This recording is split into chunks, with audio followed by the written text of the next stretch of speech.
Oh, Sata, merci vraiment Marie pour cette direction. Tu as vraiment dit des choses très très encourageantes, percutantes même. Vraiment, c'est très bien. C'est très bien. Parmi les caractéristiques de la voix de Dieu est douce. Mais la voix de Dieu, lorsqu'elle parle, elle touche profondément. Elle touche profondément. La voix de Dieu encourage. La voix de Dieu, personne ne peut dire il entend la voix de Dieu et il est découragé. Non, non, non. Soit tu as vraiment entendu la voix de Dieu et rapidement ce que Dieu t'a dit. L'ennemi, d'ailleurs, le diable aussi entend. Hein? Le diable aussi entend. Hein? Donc, il ne faut pas qu'on se leurre en disant « Ah oui, j'ai écouté Dieu et l'ennemi était là en train... » Non, il a aussi écouté. Il a aussi écouté. Quand Dieu a parlé dans Luc chapitre 3, à partir du verset 21, lorsqu'il a dit que Jésus sort des eaux du baptême et qu'une voix se fait entendre, le diable aussi avait entendu. Le diable aussi a entendu que celui-ci est le Fils de Dieu. D'ailleurs, quand le diable a entendu, il connaissait déjà. Il n'était pas surpris. Et c'est pour cela plusieurs prédicateurs, même biblistes, s'accordent pour dire ce qui est arrivé par la suite. Les combats que Jésus a eus par la suite, c'était le défi, c'était lié à la voix qui venait de se faire entendre. Qu'est-ce qui s'est passé après? Jésus est allé dans les déserts. Dans le désert, il a pris 40 jours et 40 nuits en prière, conduit par l'Esprit, c'est ce que nous dit Luc, et qui l'a visité? Aucun de ses disciples. Hein? Aucun de ses disciples. C'était le diable. Il y a des attaques qui sont liées aux attaques de destinée. Il y a des attaques qui sont liées au changement des saisons. Et de même aussi, il y a des paroles de Dieu, une inspiration qui vient, qui indique cette inspiration est une inspiration qui indique le changement de saison. Une inspiration particulière, un élan qui indique que tu es en train de changer de saison. Et de la même manière aussi, il y a des attaques qui sont liées au changement de saison. Le vent que l'avion a lorsqu'il est sur la piste n'est pas le même lorsqu'il est en train de décoller comme ça et lorsqu'il est au niveau en plein vol. Ce n'est pas le même type de vent. Et nous n'avons pas les mêmes combats. Nous n'aurons pas les mêmes combats.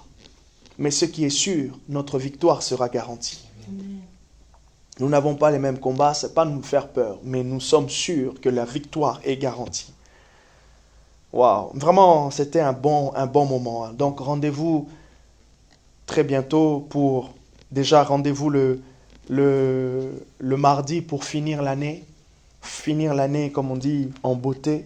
Finir l'année avec la joie. Alors, pour finir l'année, j'aimerais nous emmener aussi, d'ailleurs, c'est notre dernier dimanche, hein, dernier dimanche de l'année.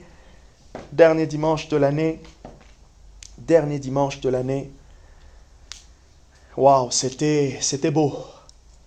C'était très très bien. On a encore 2 jours pour parler des merveilles de Dieu. 2 jours pour changer, 2 jours pour être encouragé, 2 jours pour maintenir le feu, la dynamique. 2 jours pour avoir une perspective pour l'année prochaine. Alors, dans cette même directive, j'aimerais nous encourager à quelque chose que j'ai vu dans la Bible, dans Actes chapitre 14.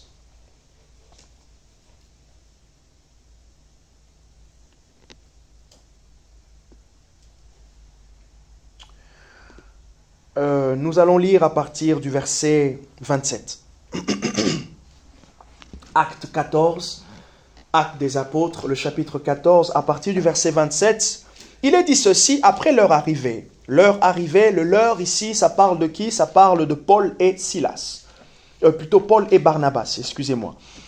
Nous voyons dans le chapitre 14, Paul et Barnabas ont été mis à part par le Saint-Esprit qui a parlé. Dans quelle atmosphère? L'atmosphère du jeûne et de la prière. Marie a beaucoup insisté sur le jeûne et la prière et je pense que l'Esprit était en train d'insister pour nous sur le jeûne et la prière. Que nous puissions faire de cette année, que nous puissions faire de l'année qui commence le jeûne et la prière. Elle a dit encore et on redira encore, il n'y a pas de secret. Quand on parle de secret, vous allez voir, généralement, quand un prédicateur vous parle des secrets, c'est généralement l'expérience. Ce sont des clés qui sont sorties de son expérience. Ce sont comme des conclusions qu'il a tirées après une répétition ou des habitudes de vie. Je disais hier à Anne-Marie, quand on était en train de faire aussi un bilan avec elle, je discutais et tout ça, et je lui ai dit, tu mets en place un certain séquençage dans ta vie, un rythme dans ta vie, des choses spirituelles. Tu évalues, je te dis, dans 3 mois, tu fais ça régulièrement, dans 3 mois, tu ne seras pas la même. Tu ne seras pas la même. Pourquoi? Parce que même moi-même, j'ai expérimenté, j'ai fait une séquence, là, fin 2023, j'ai fait une séquence de 21 jours, où je priais en langue pendant 2h45 sans musique. Les deux premiers, c'était difficile. Les premières semaines, c'était difficile. Mais plus je persévérais, je vous assure, pendant que je priais, comme tu disais, le concours de foi, la parole de Dieu vient, un verset biblique. Je reste sur ces versets. Ça occupe ma pensée. Je reste, je prie. Quand tu passes les 1h25, tu te dis, il te reste encore 1h25. Tu arrives à 2h, tu te dis 45 minutes, il reste. Quand tu arrives à 2h30, tu as l'impression que tu es motivé pour 3 heures. Et quand tu finis comme ça, je l'ai fait. Le lendemain, je l'ai fait. Et moi, je commençais à m'habituer. C'est Prégma qui m'a dit, mais il y avait quelque chose de particulier. C'est Prégma. C'est Prégma qui a remarqué quelque chose. Et de fois, on commence à faire, on a des bonnes habitudes, et même nous-mêmes, on ne remarque même plus ce qui est en train de s'établir. Et je lui ai dit, non, tu fais ça, tu cibles le jeûne, tu cibles un problème en particulier, tu fais ça une première semaine. La deuxième semaine, tu répètes encore. La troisième semaine, tu répètes encore. La quatrième semaine, tu vas commencer à gêner, tu vas voir. S'il y a le diable là derrière dans la situation, tu verras, tu le verras maintenant commencer à se manifester. Pourquoi? Parce que tu l'as dérangé. Tu as commencé à le déranger. Tu étais tellement bien. Et lui aussi, il était tellement bien. Tu avais ta vie chrétienne. Lui aussi, il est bien. Vous vivez ensemble. Non, nous ne vivons pas ensemble. Nous vivons ensemble avec Dieu et non pas avec l'ennemi. Et je dis, tu mets en place juste un séquençage très simple, mais que tu tiens chaque jour, chaque semaine. Je t'encourage à mettre une séquence dans ta vie cette année.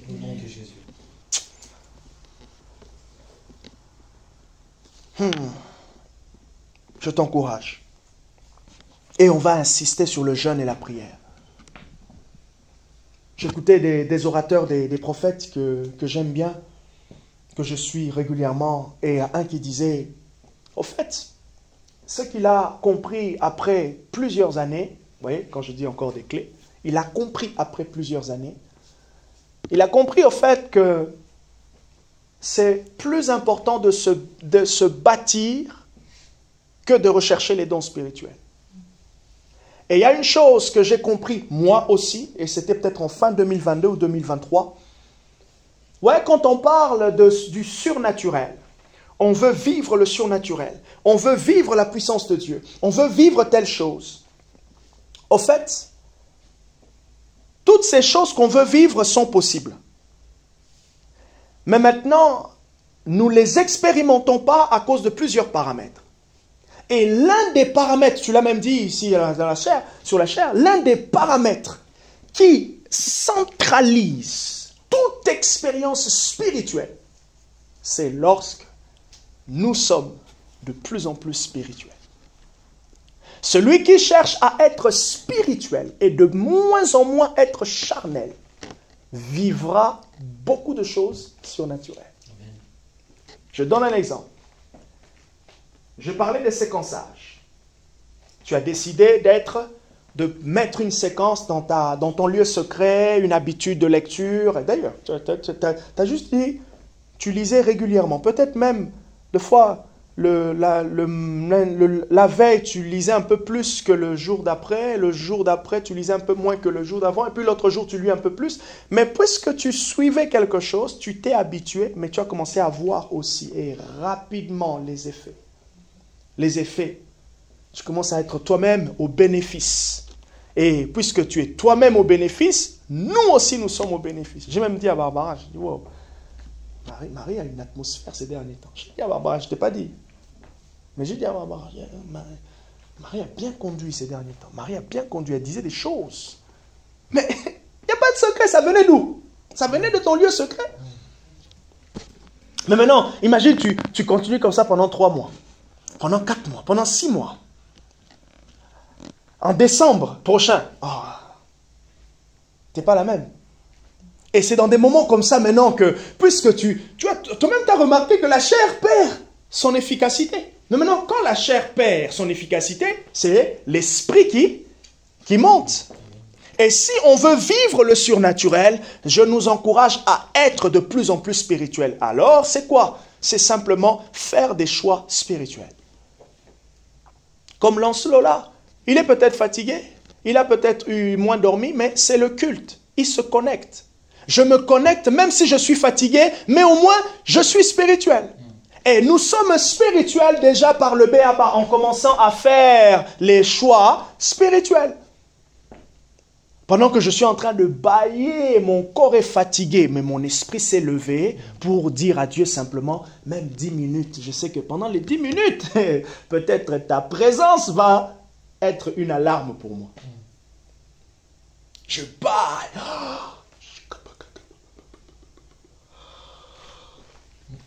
Mais je prie quand même en langue. J'obéis quand même. Vous voyez, je bâille. Même temps, tu te dis, je ne sais pas si je suis en train de toucher le ciel ou c'est juste la chambre. Mais puisque tu as décidé, tu sais que ce que tu fais est bien, tu ne te bases pas sur ton ressenti, tu le fais. Tu deviens spirituel. Et c'est comme ça, en fait, qu'on marche de manière spirituelle. Et non pas, c'est juste, non, je le sens pas ce matin. Non, tu le sentiras pas toujours, vous voyez. Et si on veut vivre le surnaturel, on commence par devenir spirituel. On commence simplement par marcher, comme le dit l'apôtre Paul, Romains chapitre 8, à partir du 1er au 15e verset, ou les 5 premiers versets, l'apôtre Paul dit, marchez par l'esprit et vous n'accomplirez pas les désirs de la chair. Romains chapitre 8, Galates chapitre 5. Marcher par l'esprit. Et c'est ce qu'on veut faire. On va jeûner. On jeûne. Tu jeûnes. Je sens pas, j'ai trop faim. Mais je jeûne. J'ai trop faim, mais je jeûne. Je me bats avec mon jeûne, mais je jeûne quand même. Jusqu'à j'arrive à l'arrivée. Au moins, je me suis battu. Et c'est avec cet effort-là, je dis à Anne-Marie, la puissance des choses spirituelles, c'est lorsque tu es en train de se sacrifier. Lorsque tu sens que tout ce que tu es en train de faire est un sacrifice, tu es en train de produire quelque chose spirituellement. Chaque matin, venir à l'église, c'est que c'est un combat. Continue de combattre, parce que plus tu es en train de combattre, au fait, tu es en train de remporter de plus en plus de victoires. C'est pas, Jésus a défié le diable 3 fois. Mais ça a commencé pour la première fois. La première fois, il a été victorieuse. La deuxième fois, il a été victorieuse. La troisième fois, il a été victorieuse. Et la 4e fois, il le sera aussi. Et c'est comme ça que la Bible dit, si vous le résistez une première fois, il fuira. Si tu l'as résisté une fois, tu peux encore lui résister une deuxième fois. Si tu as été victorieuse une fois, tu seras encore victorieuse. Merci beaucoup, Marie. Ça m'a beaucoup inspiré, ça m'a beaucoup fait du bien. Beaucoup encouragé. Et vraiment, je veux que nous puissions attaquer, comme je l'ai dit à Marie et à Prégma, on va attaquer 2025 au starting block. On va vraiment attaquer avec de punch. Comme l'apôtre Paul lui-même dit, je cours et je donne des vrais coups. On n'est pas en train de plaisanter. Dieu n'a pas plaisanté en nous donnant le Saint-Esprit. Nous aussi, nous n'allons pas plaisanter avec les desseins de Dieu qui peuvent, et Dieu veut accomplir certains desseins par nous. Dieu cherche des candidats et nous voulons être ces candidats. Le prophète Hubert Angel, qui est un Zimbabwéen, il disait en septembre, un ange du Seigneur le réveille dans la nuit et lui dit, il y a des manteaux dans l'atmosphère spirituelle. Dieu il a libéré des grâces, mais il y a peu de personnes qui sont en train de les récupérer. Mais il a posé la question, du coup, qu'est-ce que les gens doivent faire pour récupérer ces manteaux qui sont en train de se balader? Des grâces, des dispositions, l'onction, le sang. En fait, Dieu est en train de rechercher. On est passé là, on était en Noël. Le Père Noël, le Saint-Esprit, le Noël, il est en train de se balader dans des maisons. Il se balade dans des églises. Il cherche des pasteurs. Il cherche des bien-aimés, des prophétesses Anne. Dieu cherche dans l'église, afin qu'il accomplisse. Et cet ange lui a dit, prophète, ce sont ces personnes qui vont avoir ces manteaux. Il a dit, ce sont ces gens qui se consacrent à Dieu dans la prière et dans le jeûne. Et il s'est réveillé, il a dit, Et j'avais remarqué même, juste de loin, je suivais souvent ces messages, je sentais qu'il y avait une grâce. Il marche dans l'onction, une onction prophétique pas possible. Vraiment... Je ne suis pas encore arrivé, mais j'y arriverai. Une onction prophétique, vraiment. Et c'est quelqu'un, quand tu l'écoutes, il te défie, il t'encourage. Et je voyais aussi qu'il y avait quelque chose de nouveau qui l'accompagnait. Et je pouvais dire que non. Dieu est en train de lui parler. Et ce qu'il dit est vraiment vrai. Après leur arrivée, je disais, c'était Paul et Barnabas. Ils réunirent l'église et rapportèrent tout ce que Dieu avait fait avec eux et comment il avait ouvert aux païens la porte de la foi. Et ils séjournèrent assez longtemps avec les disciples. À leur arrivée, ils réunirent l'église et rapportèrent. J'aimerais que tu soulignes, tu marques ce verset, surtout cette partie. Ils rapportèrent tout ce que Dieu avait fait. Tout ce que Dieu avait fait. Tout ce que Dieu avait fait avec eux. Paul et Barnabas. Qu'est-ce que Dieu avait fait avec eux? Vous pouvez lire, toujours dans Actes des Apôtres, pour Paul et Barnabas, à partir du verset 13. Acte 13, verset 13, jusqu'au chapitre 14, au verset 20. Vous voyez le premier voyage missionnaire de Paul et Barnabas. Ils racontèrent à l'église ce que Dieu avait fait. Ils racontèrent à l'église ce que Dieu avait fait. Prenons un deuxième passage. J'aimerais que nous aussi, on puisse raconter ce que Dieu avait fait en 2024, ce que Dieu a fait, qu'on puisse repenser à janvier, février, mars, on repense. C'est cette année que tu as commencé à prêcher, vraiment? Oui. Cette année? Oui. Mars? Mars, hein? Oui, c'est ça. Là, j'ai l'impression que ça fait longtemps.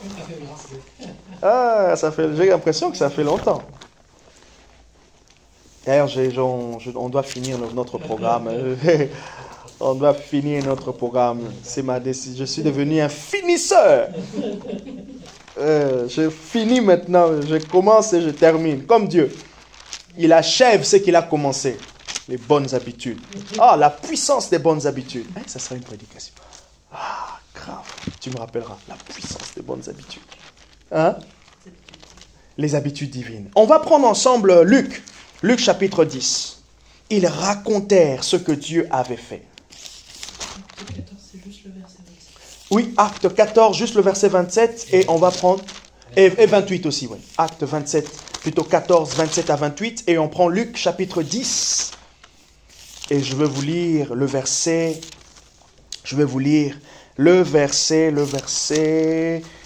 Tac, acte 10, Luc 10... Je vais vous lire le verset 17.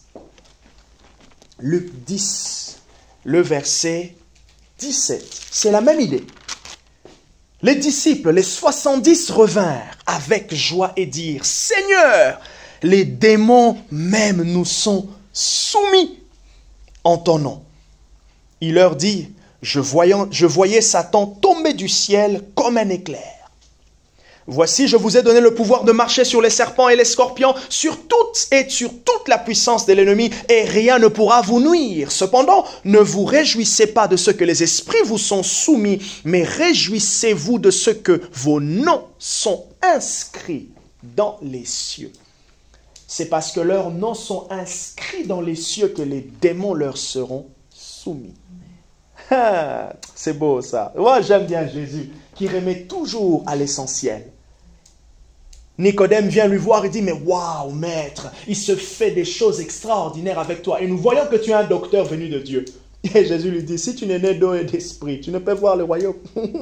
Jésus remet encore à l'essentiel pour dire, Nicodème, ce qui se passe est naturel pour ceux qui sont nés de moi. Ce qui se passe, les miracles, les guérisons, c'est naturel lorsque nous sommes nés d'en haut. Or, vous et moi, nous sommes nés d'en haut. Donc, il y a des choses qui doivent être naturelles. Voilà pourquoi il y a des choses qui sont bizarres. Comme je le disais l'autre fois, c'est tellement incohérent. Même le diable sait que c'est incohérent parce qu'il sait qu'il y a une semence divine en nous. Jacques nous dit très bien, tu dis que tu as la foi, tu crois en Dieu, mais il dit, tu fais bien, même les démons croient. Et c'est Barbara qui me disait, mais tu t'imagines, c'est fou, hein? Même les démons rigolent face aux athées. Les démons savent que Dieu existe, mais il y a des gens qui disent que Dieu n'existe pas. Donc, non, même les démons disent, oui, c'est insensé. Mais comme l'ennemi est rusé, il ne va pas les laisser sortir de cette utopie, de ce mensonge. Il va les entretenir. Voilà pourquoi c'est tellement facile d'être entretenu par un mensonge et ça prolifère rapidement. Et des fois, c'est difficile d'être entretenu par une vérité. Pour être entretenu par la vérité, ça demande un effort, ça demande une volonté comme tu le faisais. Tous les jours, tu vas chercher. Tu as dit, tu puises dans l'eau de la vie, tu as la vie. Et en même temps que tu es en train de puiser dans l'eau de la vie, il y a une mort qui est en train de se passer. Hey, Jesus! Pendant que tu es en train de puiser dans l'eau de la vie qui est Christ dans sa parole, la mort est en train de se passer en toi. La chair est en train d'être réduite. L'esprit est en train de dire, j'aime cette vie. Je veux faire la volonté de Dieu. J'ai envie d'avancer avec lui. J'ai envie de me débarrasser de ceci, de me débarrasser de cela. C'est juste l'image simple et normale de quelqu'un en qui Dieu habite. Pendant que tu lis la parole, il y a un échange. Jésus te dit, Jésus te montre, tu as vu? On peut essayer ça, tu commences à essayer. Tu essayes, et quand ça marche, tu dis, ça marchera toujours. Les disciples sont revenus. Ils ont dit à Jésus, ah, quel résultat! Paul et Barnabas sont revenus. Ils ont dit à l'église, quel résultat! Alors ce matin, vous avez sûrement vu mon thème. On fait un bilan. On se parle entre nous. Quel résultat! Ah! On parlait il y a presque 3 semaines ou 2 semaines avec Prégma. Quelques personnes de l'église qui ont grandi, même ce matin avec Marie. Des gens qui ils ont vraiment, tu sens qu'il y a quelque chose. Wow! Quel résultat! Mais ils ont rapporté quelque chose. Et j'aimerais que tu puisses rapporter aussi pour toi-même. Pour toi-même. Ce que Dieu a fait. Ce que Dieu a fait. Jésus dit dans Jean chapitre 5, verset 16, « Mon Père agit et moi aussi j'agis. » Dieu agit. Je disais à Marie, Dieu m'avait prévenu pour certains départs. Dieu m'avait prévenu. Et je nous donnerai aussi, j'en parlerai peut-être aux responsables,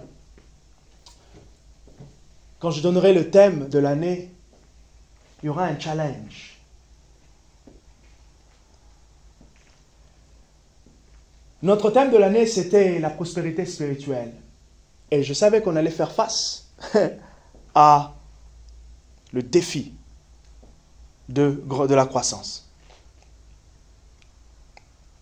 Où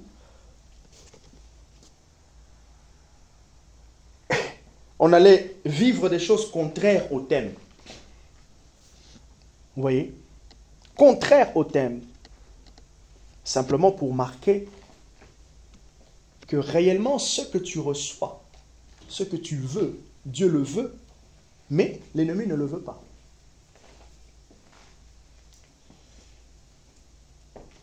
Mais malgré cela, Dieu a été avec nous.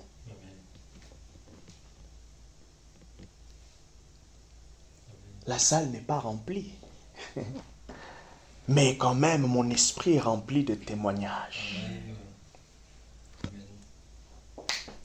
Et ça me donne encore la persévérance. Jacques chapitre 1 verset 2. Hey, c'est devenu notre texte. Ah, Jacques 1 verset 2. Béni soit Dieu. Je le mets à ma sauce bolognaise. Béni soit Dieu qui, quelles que soient les difficultés de l'année, quels que soient les défis, a forgé ma persévérance. Quels que soient les défis. Ah, je bénis Dieu pour les défis de l'année. Je bénis Dieu pour les personnes qui sont parties. Je bénis Dieu pour ce que nous n'avons pas pu faire. Je bénis Dieu pourquoi? Parce que ça forge ma persévérance. Et ça me donne une perspective pour 2025. Ça me montre au fait que lorsque j'écoute, comme je l'ai dit, l'ennemi aussi a écouté et lui aussi s'est engagé. Si lui s'est engagé, cela me montre que moi, je dois m'engager avec sérieux. Et de fois, nous écoutons Dieu et nous n'avons pas le sérieux qui accompagne l'écoute de Dieu. Or, ce sérieux, c'est quoi? C'est l'action qui accompagne ce que tu as écouté, ce que tu dois mettre en place. Amen. Ou ce que tu as appelé à mettre en place. Ah, je prie que, comme les disciples qui sont revenus, ils ont raconté ce que Dieu avait fait. Ils ont expliqué. Voilà ce qu'on a vécu, voilà ce qu'on a vécu, voilà ce qu'on a reçu, voilà ce que Dieu a fait. Dans quel but? Premièrement, pour fortifier les frères. Amen. Premièrement, pour fortifier les frères. Quand on repasse l'année, c'est pour se fortifier. Personne ne peut avancer sans savoir d'où il vient. Et ça, ce n'est pas simplement sur le plan professionnel. Il y a des forts projets qui arrivent pour toi après 2025. Pense à 2024. Oh, pense aux connexions, pense aux idées que tu as eues, pense même aux vidéos YouTube que tu as vues.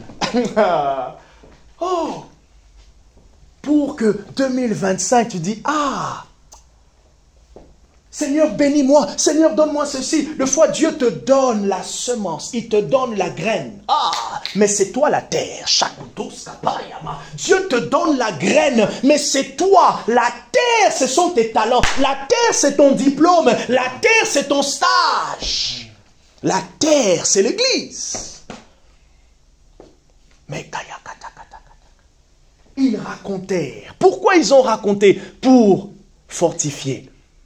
Pourquoi on va se rappeler de cette année, de ce que Dieu a fait, de ce qu'on a vécu, pour premièrement fortifier notre esprit. Quand vous lisez Exode, vous lisez un roi, vous lisez toutes les personnes que Dieu a utilisées, Dieu s'est servi d'eux, que Dieu a élevées. Je prends Abraham, je prends Élie, je prends Gédéon. Je passe les juges. Vous allez voir qu'il y a une parole que Dieu donnait toujours. Je suis avec toi.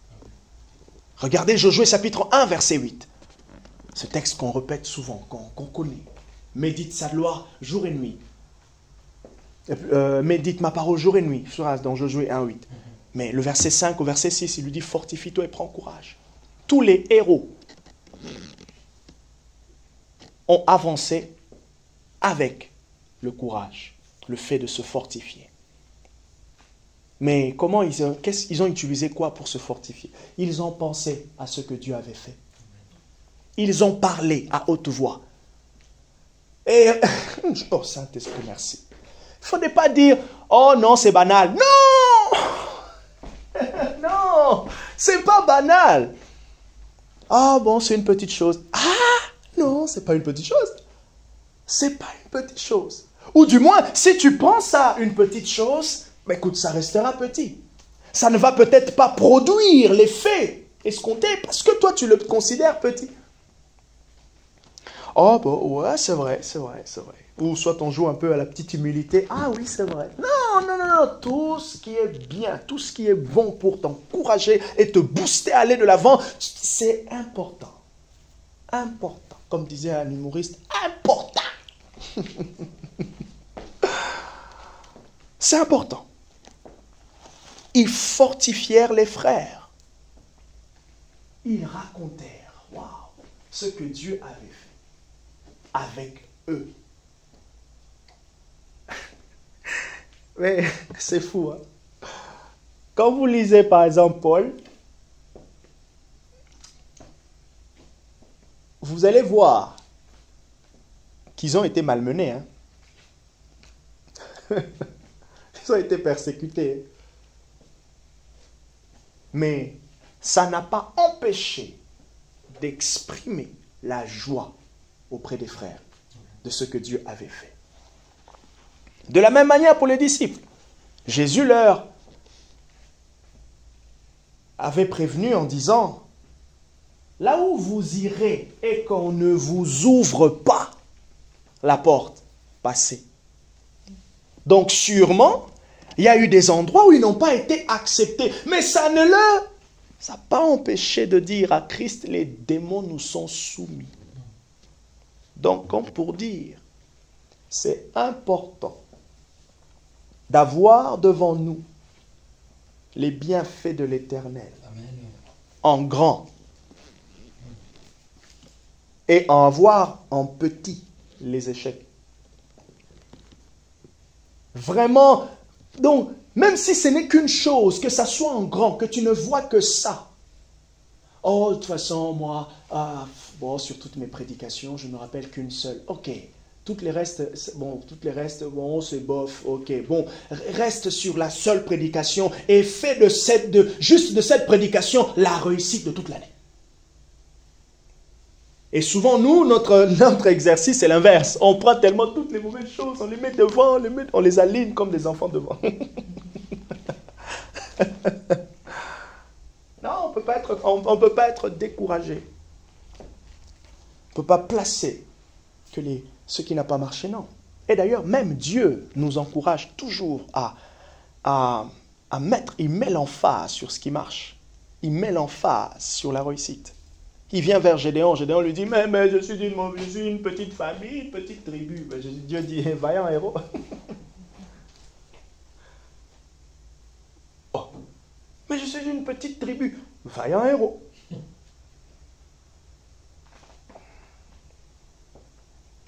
Dieu vient voir Paul. Acte chapitre 9. Et qu'est-ce que Jésus lui dit? Jésus lui dit, pourquoi tu me persécutes? Et plus loin, il dit, va voir quelqu'un qui va te dire ce que tu dois faire.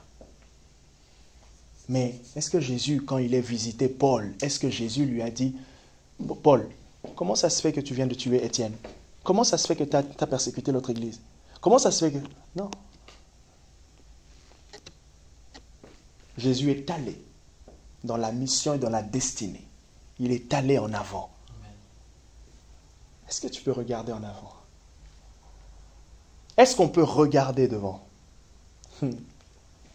Est-ce qu'on peut regarder devant? Pendant qu'on va sortir, on l'a fait souvent, on parle souvent avec Pragma, on va regarder le parking. On va regarder le parking là, WSM. On va regarder la salle. Je prie que Dieu me donne maintenant un dégoût de cette salle. Je ne veux plus aimer cette salle.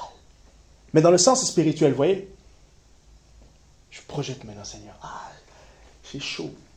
Bon, c'est mon pull. Mais, vous voyez, tu te donnes une autre perspective. Tu t'encourages. Ils racontèrent tout ce que Dieu avait fait. Pourquoi? Pour s'encourager. Deuxièmement, parce que. Deuxièmement,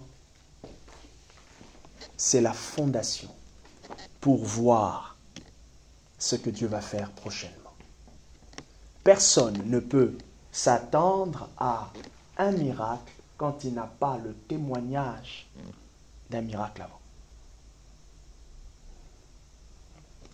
Pendant que nous sommes en train de parler de ce que Dieu a fait cette année, ça nous rassure que 2025, il le fera encore. Voilà pourquoi Jésus a dit, mon Père agit. Vous l'avez vu agir au travers des prophètes. Moi aussi, j'agis. Et je suis dans la même lignée des prophètes. Est-ce que ça va? Et les disciples racontèrent. Et en cette fin d'année, en ce dernier dimanche, je veux simplement que tu fasses un petit bilan. Et que dans ce bilan, tu vois toutes les bontés de Dieu. Que tu regardes toutes les réussites. Que tu regardes toutes les bonnes choses. Et que cela te motive pour la nouvelle année. Que cela te motive pour la nouvelle année. Que cela nous motive pour la nouvelle année. Que Dieu va faire encore. Amen. Que Dieu va multiplier ses œuvres. Que Dieu va multiplier. Deux choses, j'ai dit. Premièrement, pour être fortifié, ouvrir le témoignage. Deuxièmement, pour préparer ce qui va arriver. Comment est-ce que Dieu nous prépare dans ce qui va arriver? En nous rappelant ce qu'il a fait, en nous encourageant à tourner nos regards vers ce qu'il a fait.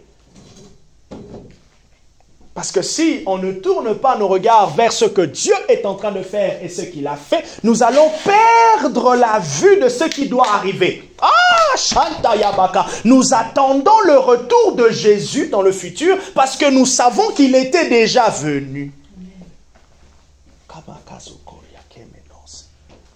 C'est comme ça.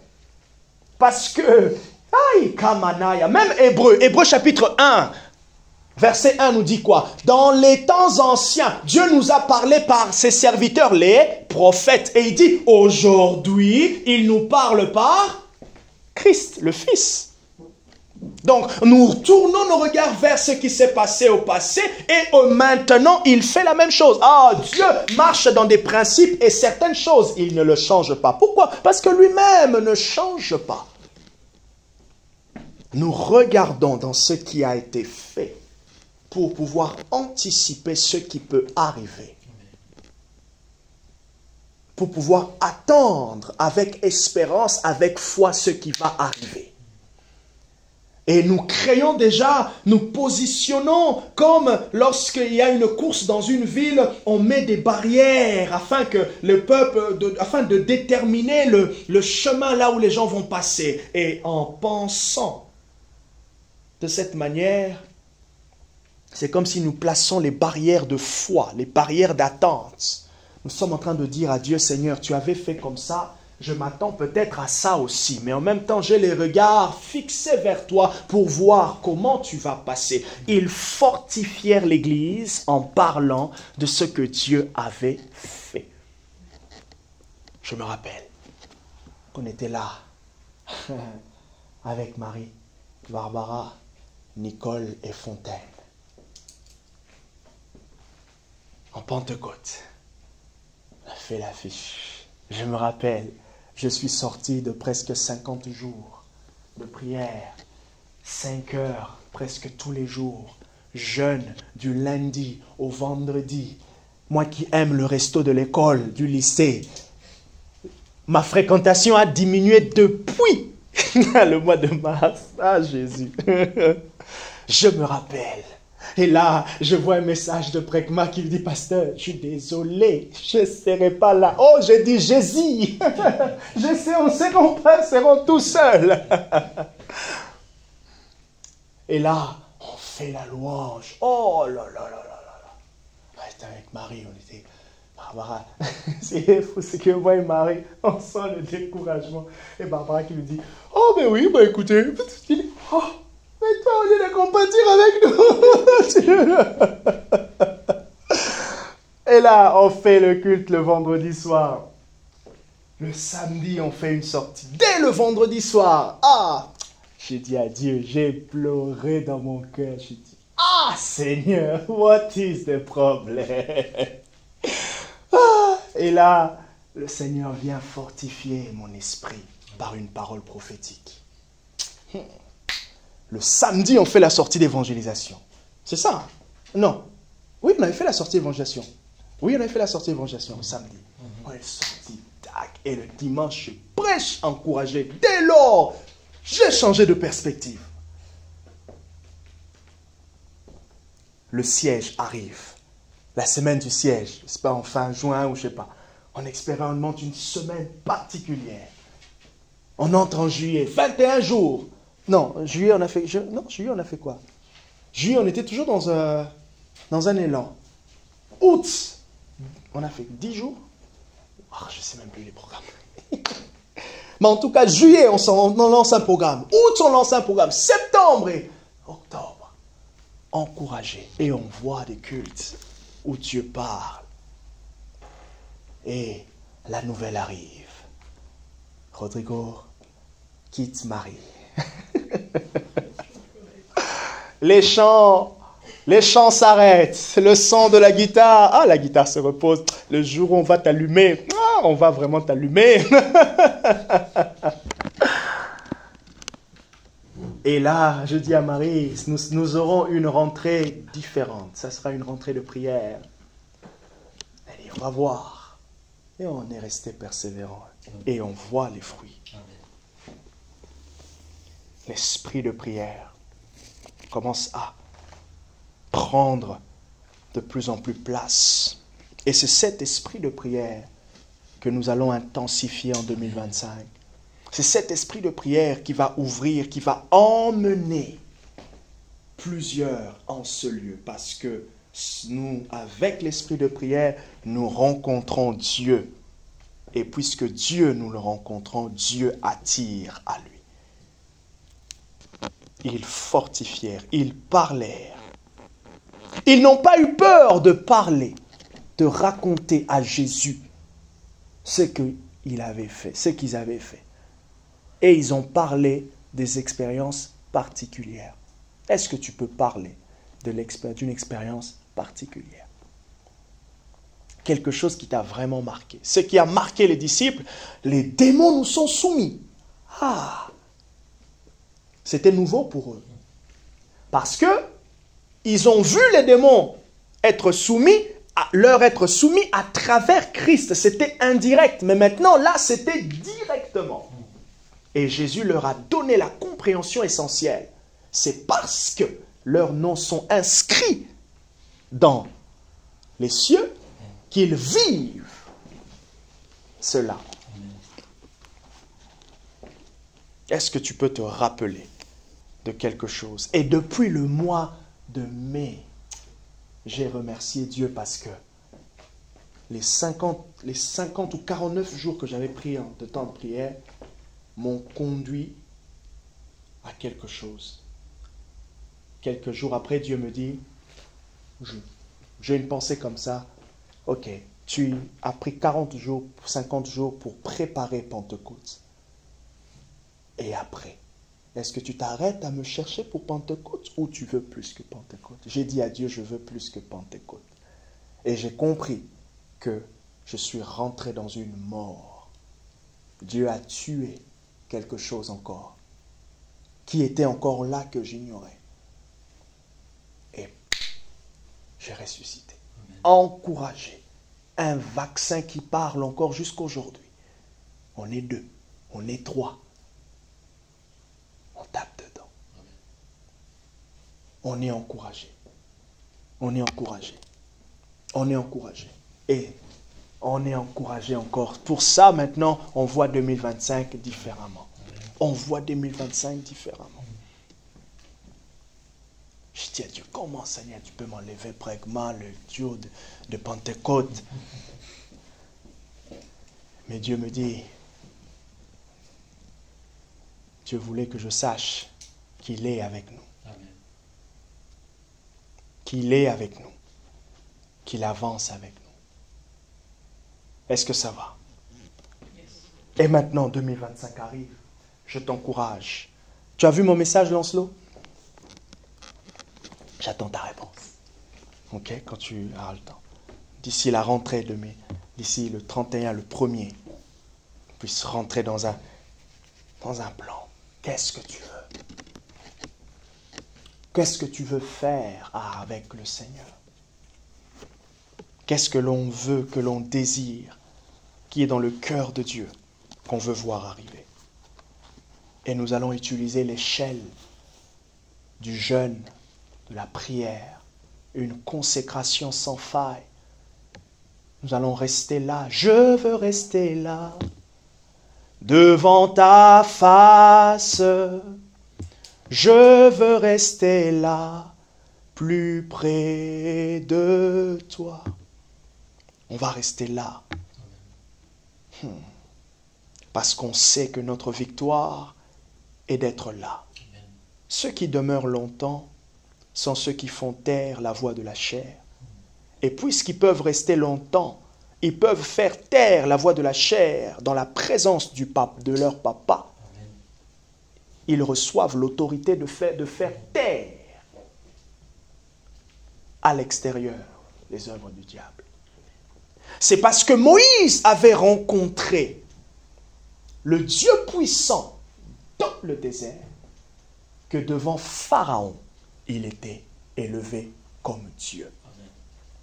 C'est parce que le bâton de Moïse, Exode chapitre 6, a été transformé dans la présence du Tout-Puissant que ce même bâton pouvait se transformer devant les magiciens de Pharaon.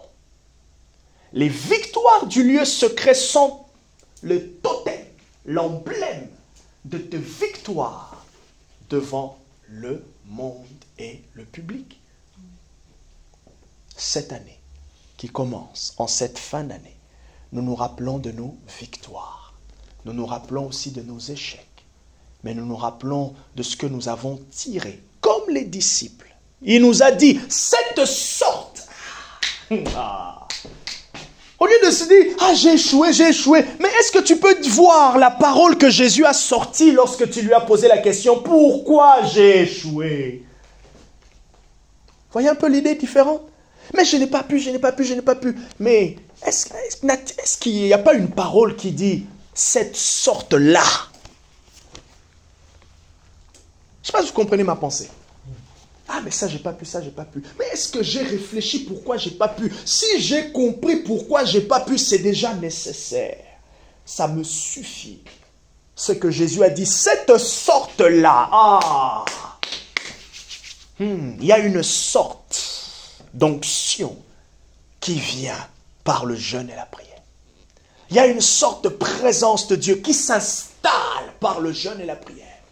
Il y a un caractère qui est formé par le jeûne et la prière. Il y a le prophétique, il y a les démons, sorte d'esprit. S'il y a une sorte d'esprit qui sortent par le jeûne et la prière, il y a aussi une sorte d'esprit qui te résiste à ne pas jeûner et prier. Parce que ces démons-là qui t'empêchent à jeûner et prier, ce sont ceux-là que tu dois chasser. Voilà pourquoi ils te résistent. Voilà pourquoi ils nous résistent. Mais nous avons vu ce que une consécration peut faire. Ce qu'un élan ensemble. Vous vous rappelez quand j'ai prêché tous d'un commun accord. J'étais au mois de juin, je crois. Tous d'un commun accord. On a vu ce que ça peut faire lorsque tous ensemble on s'est embarqués à 21 jours, chaque jour en prière. Ce que ça peut faire, on a vu.